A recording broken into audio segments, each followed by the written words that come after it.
Hi friends, welcome to JAB farm. இன்றைக்கி என்னென்னு பார்த்தீங்கன்னா பீட்டா பாட்லிங் பண்ணுறது தான் வீடியோ. இதை பார்த்திங்கன்னா நான் ஏற்கனவே ஷார்ட்ஸ் வீடியோ போட்டிருந்தேன். ஒரு சிலர் வந்து கேட்டிருந்தாங்க ஃபுல் வீடியோ போடுங்க அப்படின்னு சொல்லிட்டு. ஸோ அவங்களுக்காக தான் பார்த்திங்கன்னா நான் ஏற்கனவே சொன்ன மாதிரி பாட்டிலெல்லாம் வந்து கண்டிஷன் ஆகிறதுக்கு வச்சுட்டேன். ஸோ நம்ம இதில் வந்து ஒவ்வொரு பீட்டாக பிடிச்சி போட்டுருவோம். ரெய்னிங் சீசனுங்காட்டி கோல்டு, ஸோ அதனால தான் வாய்ஸ் இப்படி இருக்குது. ஸோ நீங்களும் வந்து இந்த மழை காலத்தில் வந்து தண்ணி காய வச்சு குடிங்க. பீட்டா ப்ரீடிங் எப்படி ப்ரோ இவ்வளோ சக்ஸஸ்ஃபுல்லாக பண்ணீங்கன்னு கேட்பீங்க நிறைய பேர். ஸோ அவங்களுக்காக என்ன சொல்லிக்கிறேன்னா, பீட்டா வந்து தனியாக கேர் பண்ணிக்கணுங்க. நம்ம வீட்டில் ஒரு குழந்த பிறந்தா எப்படி பார்த்துப்போமோ சேம் அதே மாதிரி பார்த்துக்கணும். அப்போ தான் வந்து பீட்டா வந்து நல்லா க்ரோ ஆகும். இல்லை நார்மல் ஃபிஷ் மாதிரி வளர்த்தீங்கன்னா அது சக்ஸஸ்ஃபுல்லாக கொண்டே வர முடியாது. எவ்வளோ எஃபோர்ட் போட்டிருப்பேன்னு எனக்கு மட்டும்தான் தெரியும். ஸோ அதோட ரிசல்ட்டு தான் பார்த்தீங்கன்னா உங்களுக்கு கண்ணு முன்னாடி இருக்குது.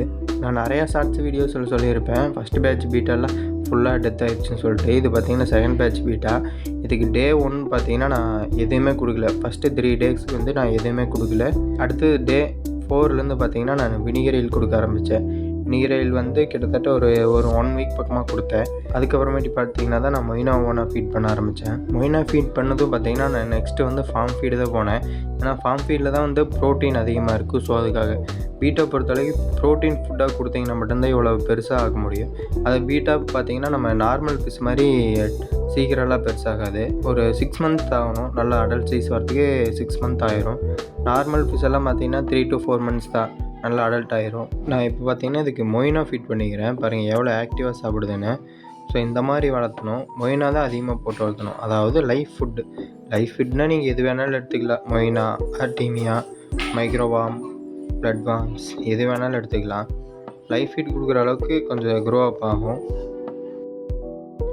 இன்னொன்று கடைசியாக சொல்லிக்கிறேன். நிறைய பேர் வந்து அல்பினோ ஃபுல் ரெட் வந்து வளர்த்த முடியாதுன்னு சொல்லியிருந்தாங்க. ஏன் அப்படின்னு இப்போ தான் புரியுது. பார்த்திங்கன்னா இந்த ஃப்ரிட்ஜ் செட்டப்பில் பார்த்திங்கன்னா ஒரு ஃப்ரைஸ் மட்டும் கிட்டத்தட்ட ஒரு 50 ஃப்ரைஸ் கிட்ட இருந்துச்சு. அதாவது 3 ஃப்ரைஸ் மட்டும் என்னென்னு பார்த்திங்கன்னா அது கூட பிறந்ததையே சாப்பிட்டு நல்லா ஹெல்த்தியாக வாழ்ந்துருச்சு இந்த 3 ஃப்ரைஸ் மட்டும். எனக்கு பயங்கர சாக்கு.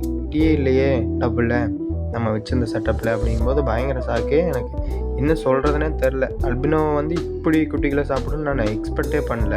நீங்களும் அல்பினோ வெரைட்டி வளர்த்துறீங்க அப்படின்னா குட்டி போட்ட உடனே வந்து பேபிஸ் வந்து தனியாக செப்பரேட் பண்ணி வச்சுருங்க. ஸோ அல்பினோவுக்கு வந்து இவ்வளோ ஸ்பேஸ் வேண்டாம் அப்படின்னு நினைக்கிறேன். ஸோ நம்ம இந்த டபுளை வந்து வேறு என்ன வெரைட்டி இல்லை அப்படின்ட்டு கீழே கமெண்ட் பண்ணுங்கள். ஸோ நம்ம சேனலை புதுசாக பார்க்குறவங்க சப்ஸ்கிரைப் பண்ணிங்க. அண்ட் கடைசியாக தேங்க்யூ ஃபார் வாட்சிங்.